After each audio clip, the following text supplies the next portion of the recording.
Hey everybody, welcome back to their weekly Slimefun update with your host Boomer, and today I have a few really awesome things to show you.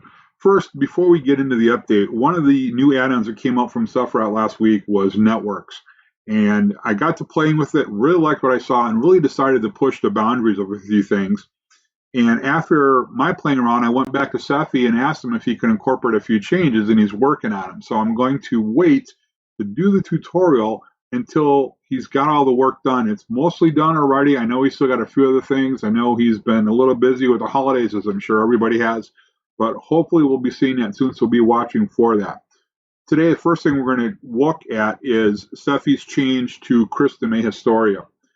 Big shout out to Lachlan, who has been trying to chronicle everything religiously and ran into a few that he couldn't do.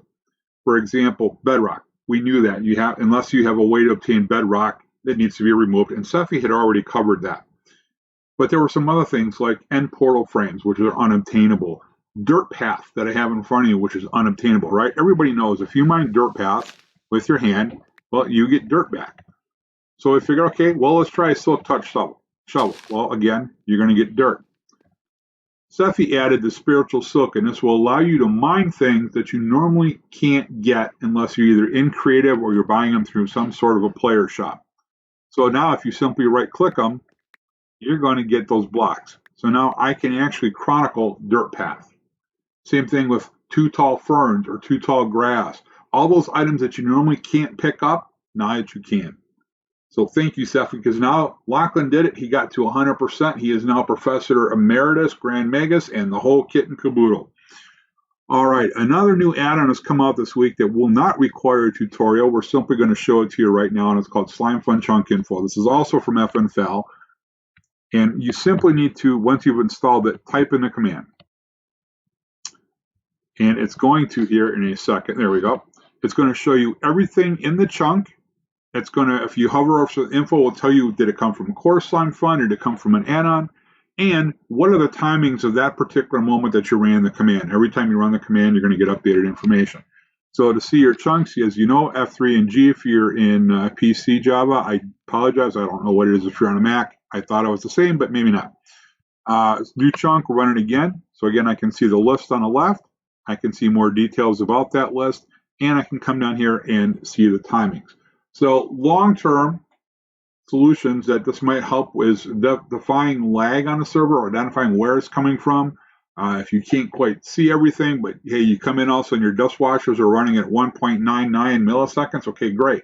You can go in here and take a look and see what's going on and get some of those details resolved. So additionally, FNFL had also made a change in amplifications. Someone had asked about the max uses for those sticks, the new sticks that he's created. They are now configurable in the config.yml file. So appreciate that. We also have two things in core Slimefun that one of them is a huge one. We're going to talk about one kind of tied into the other. So there was a recipe, or I'm sorry, there was a research for this item, the armored jetpack, but apparently the item wasn't registering. And we had to go back 2 years, actually, no, I shouldn't say we, Varian and Nora went back 2 years ago, found a bug report for it, and apparently somehow it just never got fixed. It fell through the cracks and now has a registered recipe, and also she found out that the research that was tied to it wasn't getting unlocked. And she did a ton of research digging in and trying to figure out where this other items were, and she found them. And it was those vanilla items. And so now, when you run Slimefun stats, you can see that I am now 100%. So you need to update to Dev 992 to be able to achieve the 100%. But once you do that, that should not be a problem anymore. So thank you so much for all your hard work, Varian. By the way, if you guys don't know, Varian does so much work behind the scenes. Every time a bug report gets submitted, she's there troubleshooting it, trying to find out, is it real? Can she recreate it?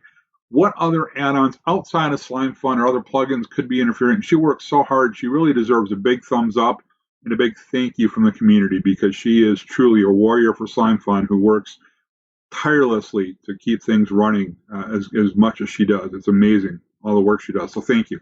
And I want to thank all of my viewers as well. We appreciate all your support and feedback on the channel. Please continue to give me ideas and suggestions. I will tell you this, the next episode we're going to do, I got requested on this, and I wasn't sure if I wanted to, but then I started playing around with this, and I decided I'm going to go ahead and do it anyways. We're going to do a new updated tutorial on Transcendence. I did one about a year ago, and nothing has really changed. However, I didn't really do it, in my opinion. I didn't give enough information, really provide justice for this tutorial. And so, Alessio, we're going to redo Transcendence. We're going to show people how to create a Daxi farm and how you can make stable ingots and never ever have to worry about getting killed by an unstable ingot. So thanks for watching. Don't forget, when you're playing Slimefun, you gotta go boomer or you gotta go home. We'll see you later.